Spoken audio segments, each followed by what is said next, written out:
Good morning. It's Motivation Mornings with Marnie and Melissa. I'm Melissa Houston. I'm a health insurance specialist and financial planner in Victoria, BC, Canada. And I am now a big fan of Art Nouveau. Ooh, I'm loving these images. I know you'll talk about it in a sec. And good morning, everybody. I'm Marnie Dangerfield. I'm a wellness and intentional creativity coach, also here in Victoria, BC, Canada. And I'm not sure if I've mentioned before that I'm also a certified master gardener and have my landscape horticulture certificate. Awesome. Yes. Today we're watching Art Nouveau, a sampler posted on YouTube by Art Curator. And the reason I chose this, it's World Art Nouveau Day. Okay. Yeah, and if you're not familiar with Art Nouveau, it was a style most popular between 1890 and 1910. It's often inspired by natural forms such as cynosis, curves of plants and flowers. And other characteristics were a sense of dynamic. I can't talk today. I think it's too early. I haven't had coffee. Dynamism and movement, often given by asymmetry or whiplash lines, and the use of modern materials, particularly iron, glass, ceramics, and later concrete, to create unusual forms and larger open spaces. So this is a sampler. Oh my goodness. I just love what you share. This is so neat. And I didn't know what this movement was, and I'm just loving it. And I will try not to be distracted because I just want to watch the pictures. So anybody who's watching the replay, just, you don't have to listen to us. This is lovely. Sorry. Okay, yes, I said I'd focus. So thank you for this. And so I'll give a bit of an overview so you know what to expect, and we'll get going here. So we always like to start off with our value statement, and then I'm going to be sharing what's inspiring me this week, and then we'll hear from Melissa about what's inspiring her, and then this week I'll be sharing the wellness tip, and then Melissa will round us out with sharing our contact info, and ending with the always wonderful motivational quote. Mm-hmm. So our value statement, today we gather in the spirit of possibility, in support of community, to encourage holistic well-being, to empower our authentic selves, to share appreciation, to express compassion, and to enjoy this gift of life. Indeed. Goodness, I thought I had a feeling you might enjoy it too, Marnie. Yes, well, thank you so much. These are inspiring me. So. You're like, that's my inspiration. What I was talk about. I'm going to be quiet, and we'll just forget what's inspiring me. This is. Look at that. I know, I love stained glass. Oh. Okay, I guess I will share something else that's inspiring me this week. What I had prepped, and it was actually an article in the paper on the weekend, in our local paper, the Times Colonist. I know it was put out on the Associated Press, so share that link on our page after if anybody's interested in reading it. But I'll give just a brief overview. And the title of it was "One Garden to One Big National Park." The author urges home gardeners to join forces to bring back native plants that nurture struggling birds and bees. Imagine if all the back and front yards and even patio container plants were seen as one magnificent patchwork quilt, a homegrown national park. Home gardeners would join forces to bring back a variety of native plants to protect and nurture struggling birds, bees, and other pollinators. That's kind of the vision of it.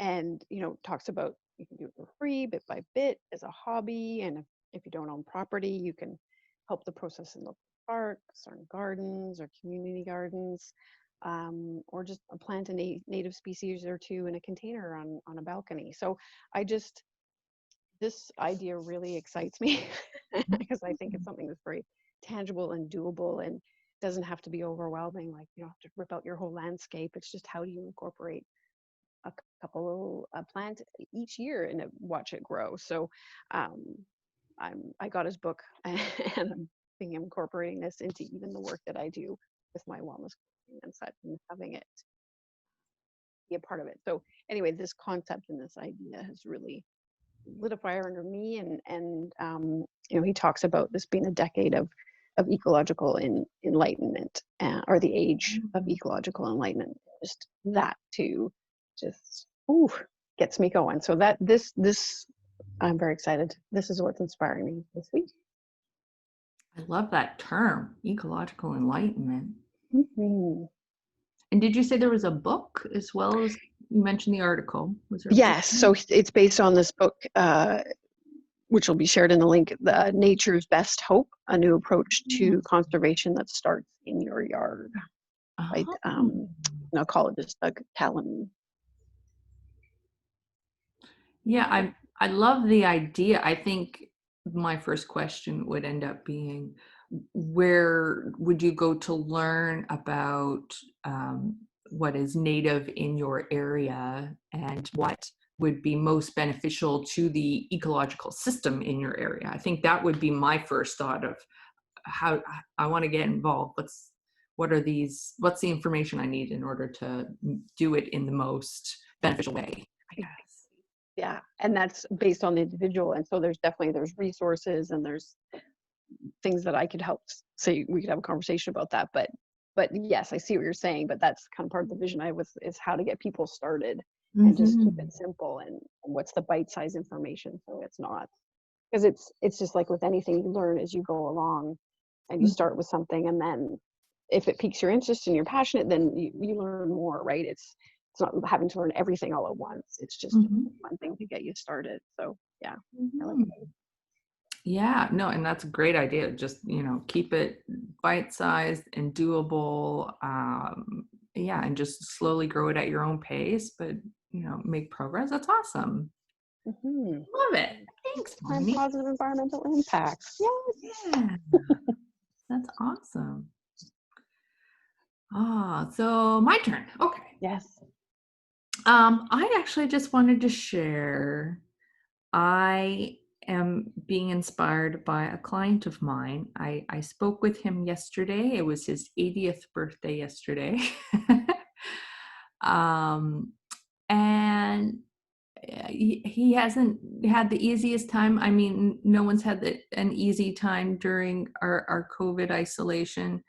And his wife passed away within the past couple of years, so he's been living alone. And yet he is such a positive spirit. He isn't getting down about the not being able to go out and socialize and do the activities that he would normally do. But he's just doing what he can to foster relationship. Like, that seems to be his most important thing in his life, is just the relationships he has with people, and just enjoying his life as much as possible. He isn't online, which is something, a lot of us are using technology as a means of interacting and continuing a sense of community, and he doesn't have that. And I'm talking to him, and it's just, his attitude was just a bright shiny light of positivity, and I thought that was just so remarkable, against all of the challenges that he's up against and we're all up against, that it really warmed my heart to talk to him, and just to hear his gratitude for what he does have in life, and having making it to age 80, and hoping that he'll be around to enjoy life as much as possible for many years to come. It was just something simple, but it really heartwarming, and just a great little inspiration when I'm looking out at the gray, dreary day to know that there are lots of great people who have wonderful hearts out there, and there's nothing stopping me from connecting with them on a regular basis, and we all can, and I love that. Oh yes, I love that. Oh, thank you. Yes, and I could just speaking about that, just memories I've had of times in my life where having a conversation with an elder has been really uplifting, and that Mhm. reminder we can learn so much from these people who they're adults with more years, but they Mhm. they've got more experience, and to have that outlook, the Mhm. resilience that they built, it yeah. Yeah, indeed. Wow. And do you have a wellness tip for us today, Marnie? I do. This one came to me. I mentioned it before, but it came back to bring it back up, because there is so much going on in the world right now, as we know. It's the pandemic, and thankfully, hopefully, things changing with our inequalities and dealing with racism and our environmental situation. Just so much happening on so many levels, and Mhm. um, it's a lot, and we're all interconnected. So even if it doesn't feel like it's happening right where we are, it's say for us right now, the pandemic is lifting a bit, it seems, but who knows? But we're all interconnected. So we're all feeling what's happening to the planet and our society and ourselves, and it's in our body. It's in us. So and when I talk to people, it's a lot to hold and process. And so this reminder of taking that time for yourself to connect into what you need most.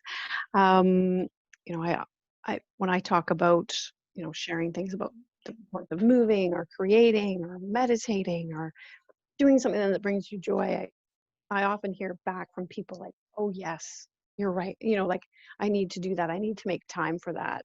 Like it's a good idea." But then what often happens, unfortunately, is they don't make time.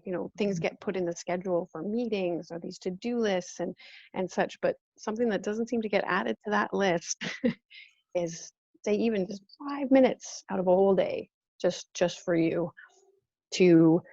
And it's what's right for you. Like I could say, go in the garden because that's what brings me joy and grounds me. But maybe it's drawing for you. Maybe it's listening to music. Maybe it's dancing, but you know best what gets you back into your body and helps you connect to yourself.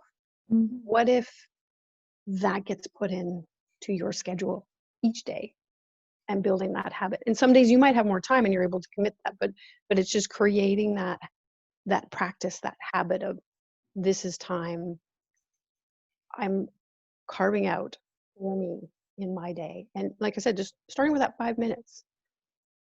There's so much, and if look at your schedule, there's so much you're fitting in your day, which is all important. I'm not saying it isn't, but just so, because there's just so much happening into process, like just a pause for yourself so you can process and check in with really what you need. Like, who knows, maybe you haven't eaten in a while and you didn't realize, or maybe you haven't had water, like, but without that pause and connecting to yourself, it's easy to just get caught up into the busyness of the day. So my tip this week is an urging, if you're willing to take it on, of creating this habit of carving out a bit of time for yourself each day, whether it's in the morning, at the end of the day, midday. Just try it out, play with it, see what works for you. But about 5 minutes a day for you. I feel like you created that one just for me, Marnie.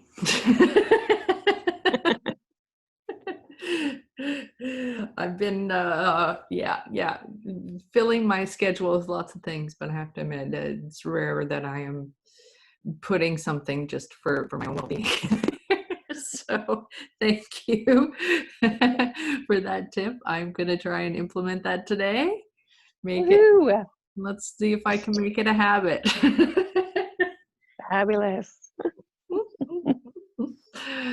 Awesome. And I know you've mentioned it before too. So thank you for the reminder. All right. Well, we're going to start wrapping up for today. I'm loving all of these stained glass windows. Oh, go check out Art Nouveau Sampler on YouTube for more. Should anyone like to contact us if you have some feedback or ideas or want to share anything with us at all, you can email us at motivation.mornings@gmail.com.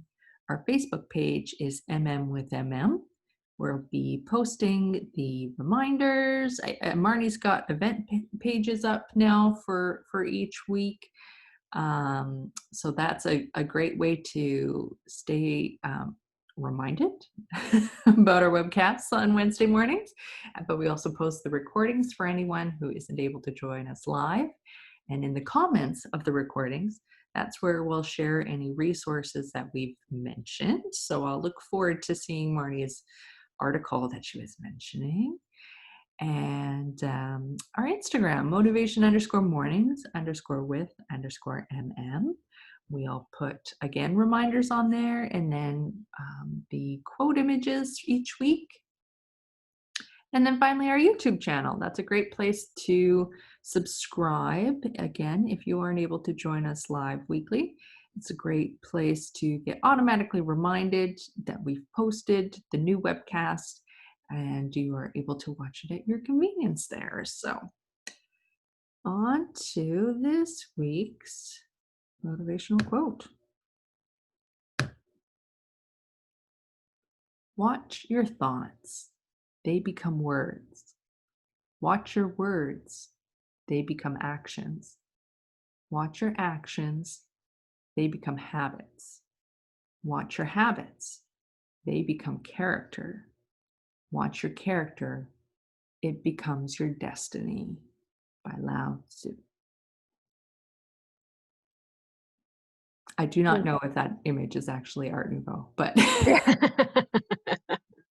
I loved the quote. So that's I was going to say, it's the words. It's the words. Wow. So, yes. Yes. So that actions habits section there. Yes. That's what I'm noticing regarding our daily wellness tip.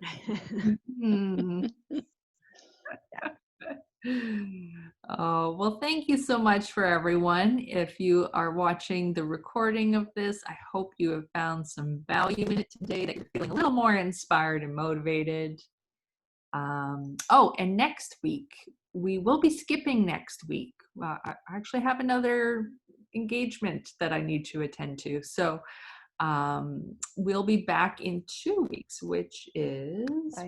That's going to be when you're sharing your financial wellness tip. Going to be the end of the month already? I believe so. I think I have that. Oh my goodness, it will be the last Wednesday of the month, the 24th. There we go. That's the date. Wow. Okay. We'll see you all on June 24th, and I will have a financial wellness tip that day. Yes. Woohoo. I always look forward to those. Okay. Well, thank you so much. Yes. Thanks, everybody. Have a wonderful day. Bye-bye. Bye.